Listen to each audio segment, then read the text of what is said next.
Trying to be careful here because I don't want to tip it over. I have it wedged on some blocks, so it shouldn't.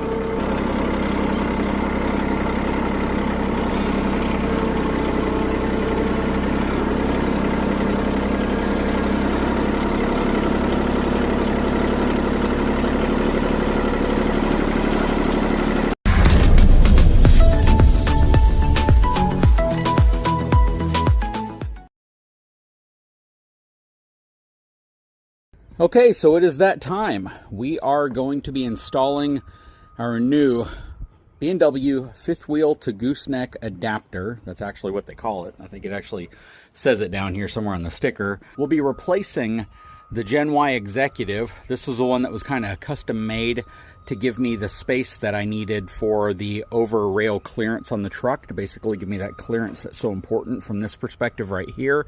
We will be mounting this, according to the instructions, in its lowest bolting configuration. And what I mean by that is the hitch assembly right here will actually be sitting as low as it can, and there's only 2 adjustments. So if you go with the highest adjustment, you are going to be using these holes right here, along with these holes right here. If you go with the lowest adjustment, you'll be using these holes right here and then these holes right here. So we'll be using these 2 plus these 3 instead of using 6, which I'm totally fine with 5 on each side. I prefer to have 6, but again, their bolt package actually only includes 5, so I think we're okay right there. And we'll be torquing them down to 150 foot-pounds.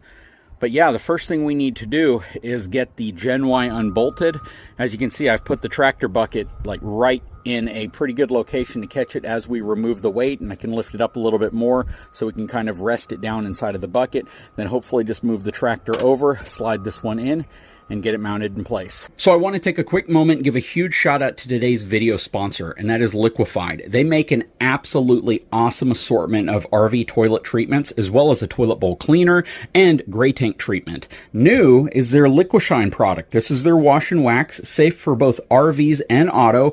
This stuff works great. I've been using it on my F450, and it works better than anything else I've used on my truck for a spray wash and wax, but they also have other products in this lineup. You can check them out at Walmart. You can find it on Amazon, but your very best deal is if you go to liquifiedrv.com. They give you the best bang for your buck value promos all the time. So go check them out. I'll put a link in the description of this video. So the folks over at Liquified also wanted me to let you know that they're going to be giving an Alliance Delta travel trailer away. No purchase necessary. Rules in the description of this video.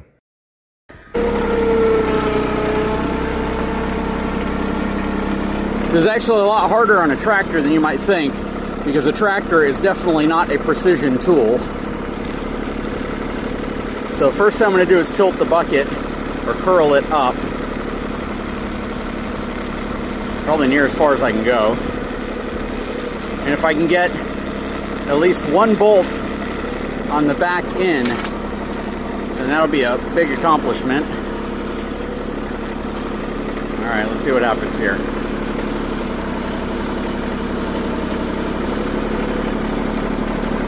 Curl it down a little bit.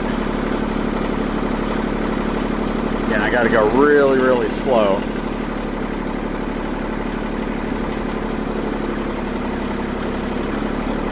Curl it down again. The blocks I put under it are definitely helping in a big way. Using a tractor to line up bolts that are 10 feet ahead of where you're sitting with a tractor is not that easy, especially when you're doing it by yourself, because I decided I was just going to come out here and do it myself. So I got to get these bolts to go through these holes, which shouldn't be too difficult. I can probably get this last one up. There's a lot of weight here, so that's the thing you got to kind of factor in. And then once I have this bolt in place, I can just shimmy it forward a little bit, and then I can line up these bolts right here. But this is essentially how it's going to sit. This is the lower position. The higher position would actually put this bottom bolt up here, and this specific fifth wheel can't really support it anyways, because if this were to go up any higher, it would make contact with the front cap. So this is about the only position I think you could realistically put it in, because if I drop it down any lower, it's only going to be able to use 4 holes. The hole up here would drop down to here. This hole would drop down to here, and you'd only have these 4 holes, and then you'd have one exposed on the bottom here and 2 holes exposed on the bottom here. So this looks like it's the right way.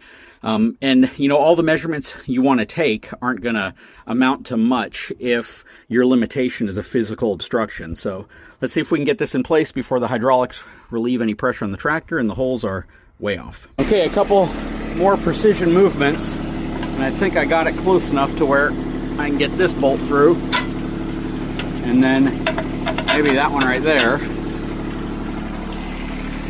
Let's see how many of these I can get in here.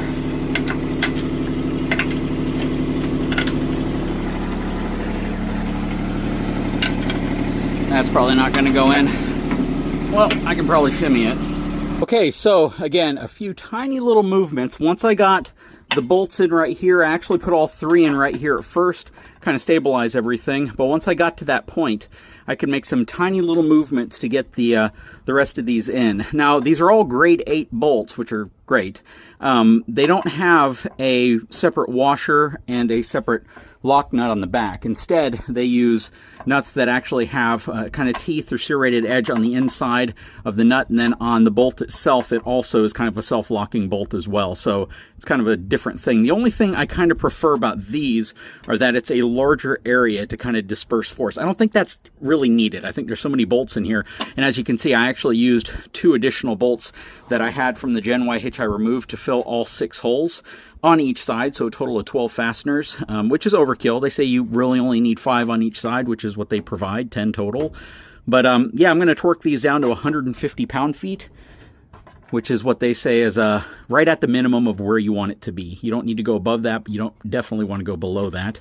And then we'll get the tractor moved out of the way. But yeah, it turned out pretty good. And the holes aligned. So it's going to be interesting. I have the truck pulled right there, so I'll back the truck up to it, get it hitched up so we can see what it looks like. I won't be able to drive it today. There's a lot of stuff going on down the road, and I don't want to try going around all of that, but at least I can wrap up the installation, show you what it looks like on the back of the truck, and we'll dedicate a whole video to giving you a driving evaluation, driving impression. That way we're not spending so much of that video on the installation itself. Not difficult, it's just heavy. You can do it by yourself if you have the right equipment. You still got to be careful. You can easily find yourself in a position of pinching your hand or, you know, possibly injuring yourself because everything you're dealing with is really, really heavy.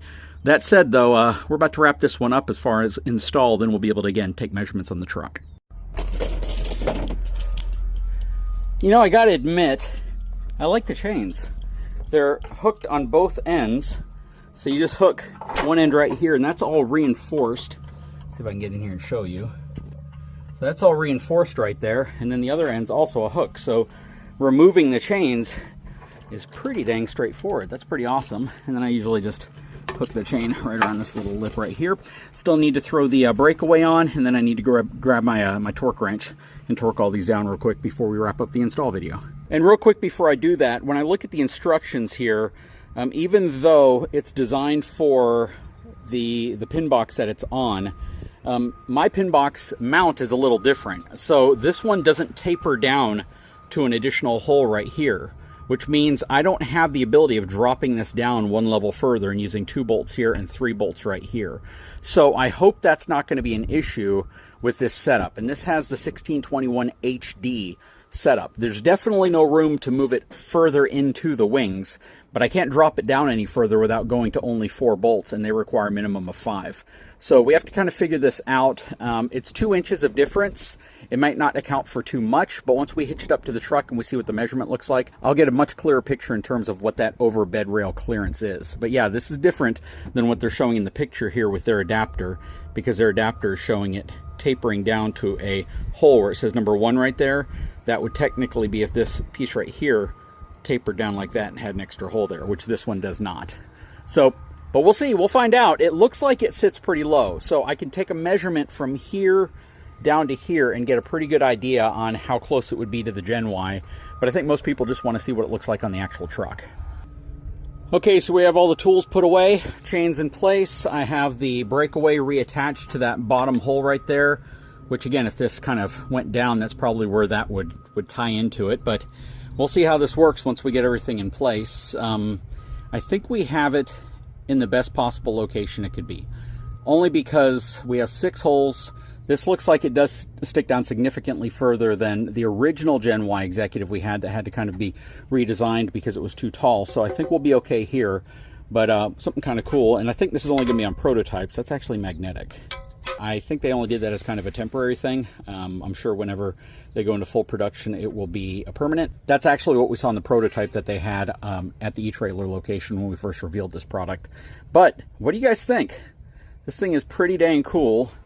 It is super awesome that I am likely the very first person to actually have a chance to install one and demonstrate how it works. So let's go ahead and get the truck backed up and see what this looks like in place. So I figured I'd show you this. I already made a full video on it a long time ago, right when I got the truck, but I mounted a side view camera that looks pretty much down at the side of the balls, which gives me a lot better visibility than being able to look out the back window, which I can't see because it's a crew cab and I got a toolbox and bed cover. So this gives me a lot of visibility, something I installed on my previous 450 as well, but I can actually see that I should clear the ball, hopefully. There we go. So it pretty much appears to be the same height as the Gen Y, because whenever I did my hitch height level after I decoupled last time, that's about how much space I gave myself. So let's go ahead and see if we're lined up well. It's an auto latching coupler. I think they're going to modify that design just a little bit from the production model when it goes live. There we go. There we go.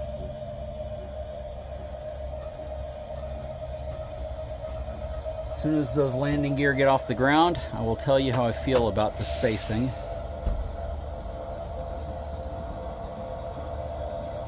Okay, so both feet are off the ground. Let's take some measurements. Okay, so we have the truck, which is kind of nose down right now, and that's going to make this thrown off a little bit, but once we take it out, I will give you some more measurements. But what I'm looking for is a measurement right here at the front to be between 6.5 and 7 inches, in that range. 6.5 is fine with me. Going way above that would cause the back of the RV to kind of lean down a little bit. So if we can get 6.5 inches right up here, then I know whenever we're on level ground, everything will level out and the back will actually come down a little bit. So we'll take a measurement here and we'll take a measurement here. So up front, we are a little over 6.5 inches, probably 6 3/4 inches.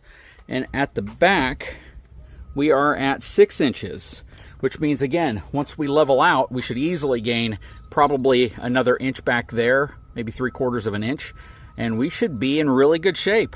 And I got a chance to see the sumo spring inside there, which is right there, compress whenever we put weight on it. But as I take the weight off, I'll let you see what it's doing.